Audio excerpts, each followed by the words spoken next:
மீண்டும் ஒரு விளையாடியில் உங்கள் அனைவரையும் சந்திப்பதில் பெரும் மகிழ்ச்சி. இந்தியா மற்றும் இலங்கையில் 2026ஆம் ஆண்டுக்கான 20 உலகின போட்டிகள் நடைபெற்றுக் கொண்டிருக்கிறது என்பது குறிப்பிடத்தக்கது. ஆகவே சூப்பர் 8க்கான போட்டிகள் இப்படி நடைபெற்றுக் கொண்டிருக்கிறது. ஆகவே ஒவ்வொரு அணிகளிலிருந்தும் முதல் 2 அணிகள் அரையிறுதிக்கு தகுதி பெறும் என்பது குறிப்பிடத்தக்கது. ஆகவே விறுவிறுப்பான சூழ்நிலையில் இன்றைய தினத்தில் 48வது போட்டியாக உலகின போட்டியாக நடைபெற்றது குறிப்பிடத்தக்கது. இந்திய மற்றும் சிம்பாப்வே ஆகிய இரு அணிகளிடையான போட்டி சென்னை சிதம்பரம் மைதானத்தில் ஆரம்பித்தது குறிப்பிடத்தக்கதாகவே இந்திய அணிக்கு இது முக்கியமான ஒரு போட்டி. இந்த போட்டியில் வெற்றி பெற்றால் மாத்திரமே அடுத்ததாக மேற்கிந்திய தீவுகளுக்கு எதிரான போட்டியில் வெற்றி பெறும்போது அரையிறுதிக்கு வாய்ப்பை பெறும் ஒரு முனைப்போடு ஆரம்பமாகியது குறிப்பிடத்தக்கது. இன்றைய போட்டி நாணயத்தில் வெற்றி பெற்றிருந்த சிம்பாப்வே அணி முதலாவதாக தமது அணியை களத்தடுப்பை தேர்வு செய்திருந்தார்கள். அதன் அடிப்படையில் இந்திய அணி ஆரம்ப துடுப்பாட்ட வீரர்களாக இன்றைய தினத்தில் அக்ஷர், அபிஷேக் சர்மா மற்றும் சஞ்சு சாம்சன் ஆகிய இருவரும் ஆட்டங்கள் நுழைந்திருந்தது குறிப்பிடத்தக்கது. இந்த போட்டியை பொறுத்தவரையிலே இந்திய அணியில் 2 மாற்றங்கள் செய்யப்பட்டிருந்தது என்பது குறிப்பிடத்தக்கது. ஒன்று வாஷிங்டன் சுந்தர் மற்றும் ரேங்கு சிங் ஆகிய இருவரையும் ஓய்வளிக்கப்பட்ட அக்ஷர் பட்டேல் சஞ்சு சாம்சனுக்கு வாய்ப்பு வழங்கப்பட்டிருந்தது குறிப்பிடத்தக்கது.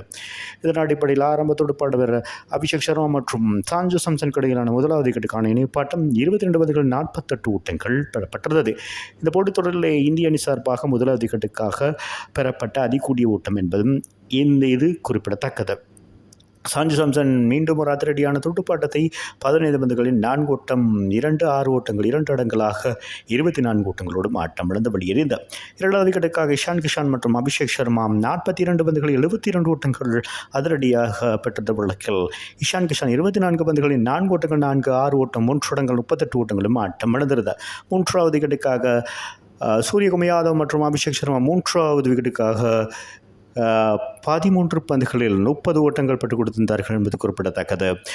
அபிஷேக் சர்மா 30 பந்துகளில் 4 ஓட்டங்கள் 6 ஓட்டங்கள் 4 இடங்களாக 55 ஓட்டங்களை பெற்றுக் கொடுத்திருந்தார்.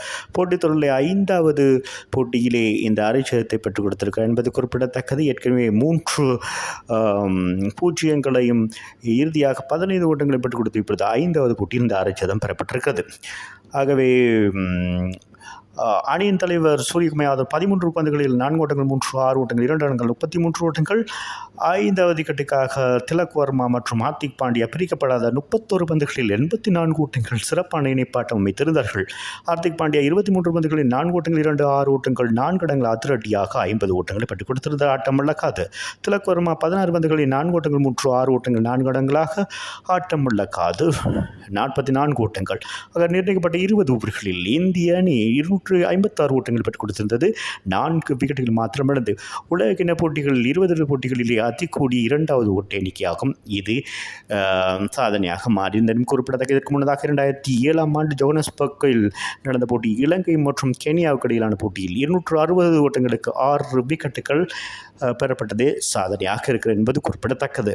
சாதனையை 4 ஓட்டங்களை தவறவிட்டிருந்தது இந்திய அணி. சிம்பாப்வே பொறுத்தவரை 257 ஓட்டங்கள் இலக்காக துடுப்படுத்தாடி இருந்தார்கள் என்பது பிரைன் பென்னட் மற்றும் மர்மானி ஆகிய இருவரும் ஆரம்பத்தில் 38 பந்துகளில் 44 ஓட்டங்கள் பெற்றிருந்த பிள்ளைக்கு மர்மானி 6 ஓட்டங்கள் 2 இடங்களாக 20 ஓட்டங்களோடு ஆட்டம் இழந்து வெளியேறியது. 3வது விக்கெட்டுக்காக பென்னட் மற்றும் சிகாண்டர் ராஸ் 41 பந்துகளில் 72 ஓட்டங்கள் பெற்றுக் கொடுத்திருந்தார்கள் என்பது குறிப்பிடத்தக்கது. அந்த இணைப்பாட்டம் அமைத்திருந்த வழக்கில் அணியின் தலைவர் சிகாண்டர் ராஸ் 21 பந்துகளில் 4 ஓட்டங்கள் 6 ஓட்டங்கள் 2 இடங்கள் 31 ஓட்டங்களை பெற்றுக் கொடுத்து ஆட்டம் இழந்திருந்தார். பிரைன் பென்னட் இறுதி வரை 59 பந்துகளில் 4 ஓட்டங்கள் 6 ஓட்டங்கள் 6 இடங்களாக ஆட்டம் இழக்க 97 ஓட்டங்களை பெற்றுக் கொடுத்தது என்பது குறிப்பிடத்தக்கது. உலகின போட்டிகளிலே இந்தியாவுக்கு எதிராக ஒரு தனிநபர் பெற்றுக் கொடுத்த அதிகூடிய ஓட்டங்களில் 2வது இடத்தை பிடித்திருந்தது என்பது குறிப்பிடத்தக்கது.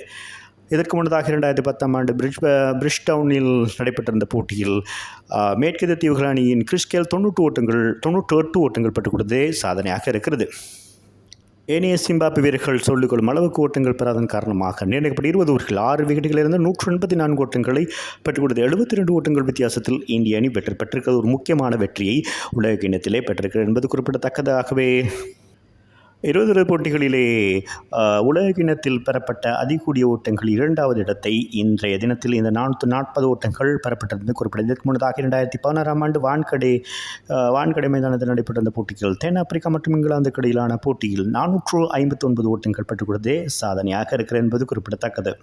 இந்த போட்டியை பொறுத்தவரையில் மொத்தமாக 2 அணிகளுக்கும் 28 6 ஓட்டங்கள் பெறப்பட்டிருந்தது குறிப்பிடத்தக்க. இந்திய சார்பில் 17 6 ஓட்டங்கள், சிம்பாப்வே 11 6 ஓட்டங்கள் பெற்றுக் கொடுத்ததுமே குறிப்பிடத்தக்கது. இது 3வது அதிகப்படியான 6 ஓட்டங்கள் என்பது குறிப்பிடத்தக்கது உலக கிண்ணத்திலே. இந்திய பந்து வீச்சை பொறுத்துள்ள ஹர்ஷீப் சிங் 4 பந்துகள் 24 ஓட்டங்களுக்கு 3 விக்கெட்டுகள். சிறப்பான பந்து வீச்சு வருண் மற்றும் அக்ஷர் பட்டேல், சிவம் துபே 1 விக்கெட்டுகளை வீழ்த்தியதுமே குறிப்பிடத்தக்கது. அந்த போட்டியில் அதிரடியாக 23 பந்துகளில் 50 ஓட்டங்களை ஆட்டமிழக்காது பெற்றுக் கொண்ட ஹார்திக் பாண்டியா இந்த போட்டியின் ஆட்ட நாயகனாக தெரிவான் என்பது குறிப்பிடத்தக்கது. இந்த போட்டியில் வெற்றி பெற்றதன் காரணமாக இந்திய அணி 2 போட்டிகளில் பங்கேற்று 1 வெற்றி 1 தோல்வி அடங்கலாக 2 புள்ளிகளோடு 3ஆம் இடத்தில் இருக்கிறது. தென்னாப்பிரிக்க அணியை பொறுத்த 2 போட்டிகளில் பங்கேற்று 2 போட்டிகளில் வெற்றி 4 புள்ளிகளோடு 1ஆம் இடத்தை பெற்று அரையிறுதிக்கு வாய்ப்பை பெற்றிருக்கிறது என்பது குறிப்பிடத்தக்கது. 2ஆம் இடத்தில் மேற்கிந்திய தீவுகள் 2 போட்டிகள் பங்கேற்று 1 வெற்றி 1 தோல்வி அடங்கலாக 2 புள்ளிகளோடு சக